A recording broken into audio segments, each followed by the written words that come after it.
नमस्कार, wake up and shine YouTube channel पर विजय विक्रम सिंह के साथ हैं एक बार फिर आप। और आज मेरे साथ हैं बहुत ही खास मेहमान जिनको आज मैं इंटरव्यू करूंगा। मेरा सौभाग्य है कि आज के दिन मुझे उनको इंटरव्यू करने का मौका मिल रहा है। मेरे साथ है जितेंद्र दीक्षित जी। जितेंद्र जी, अभी उन्होंने मास्क लगाया हुआ है तो उनका चेहरा उतना साफ नहीं है। जितेंद्र जी, अगर आप मास्क 1 मिनट के लिए अगर उतार सकें तो मैं दर्शकों को आपका चेहरा भी दिखा दूं ताकि दर्शक आपको पहचान लें, क्योंकि जाना पहचाना चेहरा है। मुझे इंट्रो देने की जरूरत ही नहीं। जी हाँ, ये जितेंद्र दीक्षित जी, एबीपी न्यूज पर आपने इनको तकरीबन रोज ही देखा होगा। पूरे वेस्ट को जो है वेस्टर्न इंडिया को ये हेड करते हैं एबीपी न्यूज के लिए, और आप तक खबरों का सिलसिला पहुंचाते रहे हैं पिछले कितने सालों से? पिछले 21 सालों से। जी हाँ, पत्रकारिता में सक्रिय हैं और 17 साल से जिसमें से एबीपी न्यूज में रहे हैं। पर आज उनके जीवन के बारे में, उनकी पत्रकारिता के बारे में बात नहीं करेंगे। उसके लिए मैंने जितेंद्र जी से परमिशन ली हुई है, एक और इंटरव्यू करेंगे हम उनका। आज बहुत खास दिन है क्योंकि आज जितेंद्र जी की एक और किताब रिलीज हो रही है। ई बुक वर्जन उसका रिलीज हो रहा है। हार्ड बाउंड जो है वो रिलीज होगी जब लॉकडाउन खत्म होगा। मैं एक और किताब बोल रहा हूँ क्योंकि इससे पहले भी जितेंद्र जी किताबें लिख चुके हैं और वो प्रकाशित हो चुकी हैं। अपने पत्रकारिता के अनुभव को ध्यान में रखते हुए, अपने पत्रकारिता के अनुभव को पहुंचाने के लिए निरंतर किताबें लिखते रहते हैं। और आज ये बहुत ही खास किताब है जिसके बारे में हम बात करेंगे जितेंद्र जी से। जितेंद्र जी, बिना बहुत ज्यादा कुछ डिटेल किताब के बारे में दिए हुए, अगर एक ब्रॉड बता सकें ब्रॉडली कि क्या है किताब में और what motivated you to write this. Vikram ji, बहुत सही सवाल किया आपने। पिछले साल महाराष्ट्र में जो कुछ भी घटित हुआ, जो ड्रामा हुआ, वो पूरे देश ने देखा।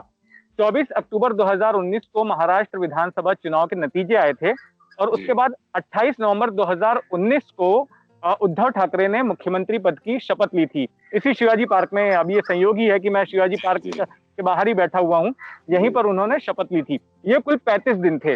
इन 35 दिनों में जो कुछ भी हुआ उसने महाराष्ट्र की सियासत को बदल कर रख डाला। बहुत सारी ऐसे चेंजेस हुए, ये रेडिकल चेंजेस थे जो कभी किसी ने सोचा भी नहीं था कि ऐसा कुछ हो सकता है। सभी लोग उससे चौंके थे। मसलन शिवसेना जैसी पार्टी जो है सत्ता में आने के लिए उसने हिंदुत्व के मुद्दे पर, जिसके लिए वो पहचानी जाती थी, उस मुद्दे पर उसने नरम रुख अपना लिया। उसने सेकुलर शब्द को अपना लिया।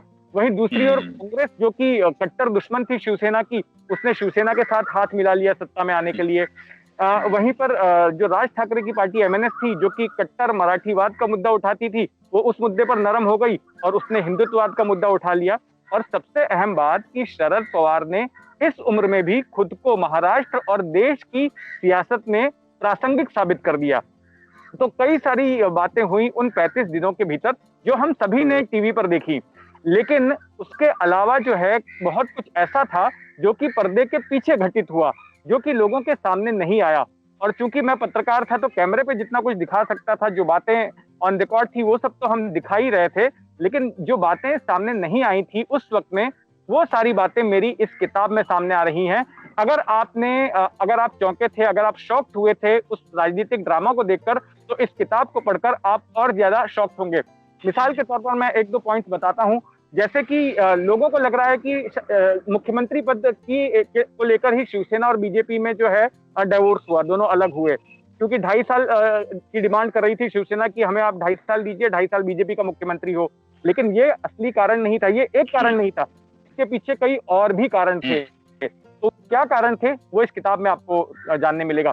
दूसरी बात, आपको याद होगा कि एक दिन सुबह सुबह अचानक में देवेंद्र फडणवीस ने अजीत पवार के साथ में शपथ ले ली थी जो है, और पूरे देश में क्या था, किसी को यकीन ही नहीं हो रहा था, यहाँ ड्रामा चल रहा और अचानक एक दिन इन दोनों ने शपथ ले ली।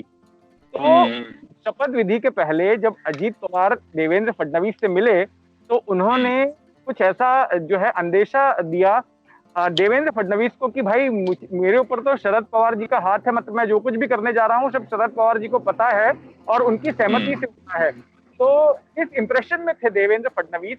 वो किस तरह से क्या कुछ हुआ था वो इस किताब के जरिए आपको पता चलेगा। इसके अलावा महाराष्ट्र में कांग्रेस शिवसेना के साथ आ गई। सोनिया गांधी की मंजूरी थी, लेकिन राहुल गांधी की मंजूरी थी क्या? जब भी कांग्रेस के नेताओं का डेलीगेशन दिल्ली में जाता था और समय मांगता था राहुल गांधी से मुलाकात करने के लिए, तो मना कर देते थे जब उन्हें पता चलता था कि सरकार बनाने के बारे में बात करनी है। तो ये जो सरकार चल रही है वो राहुल गांधी की मर्जी से नहीं चल रही है। तो ये एक बात थी। इसके अलावा आपको जो महाराष्ट्र की राजनीति के जो बड़े किरदार हैं, जो बड़े चेहरे हैं, शरद पवार हो गए, उद्धव ठाकरे हो गए, राज ठाकरे हो गए, अजीत पवार हो गए, इन सबकी जिंदगी के कई दिलचस्प पहलू आपको जानने मिलेंगे। कई ऐसे किस्से उस किताब में हैं जिनके बारे में लोगों को पता नहीं है। तो ये भी इस किताब की एक वैल्यूबल कंटेंट होगा इस किताब में। जो भी इस किताब को पढ़ेगा तो उसे इन बातों में भी जरूर रस आएगा। तो मतलब लब्बो-लुबाब ये है कि तुरंत जितनी जल्दी हो सके इस किताब का ई वर्जन हम लोग डाउनलोड करें। मतलब मैं तो अभी से उत्सुक हूँ, क्योंकि महाराष्ट्र की राजनीति में मेरा बहुत इंटरेस्ट है। और सबसे बड़ा इंटरेस्ट मेरा ये है कि कोई भी जो भी सरकार है वो इतनी स्थिर तो हो ही कि महाराष्ट्र के और खासतौर पे मुंबई के विकास पर उसका असर ना पड़े, नेगेटिव असर ना पड़े। तो ये ई वर्जन तो हम तत्काल प्रभाव से इसको डाउनलोड करने जा रहे हैं। आपको अनेक शुभकामनाएं और बधाई। धन्यवाद विजय। हम लोग जल्द ही अपने इंटरव्यू के लिए मुलाकात करते हैं आपसे।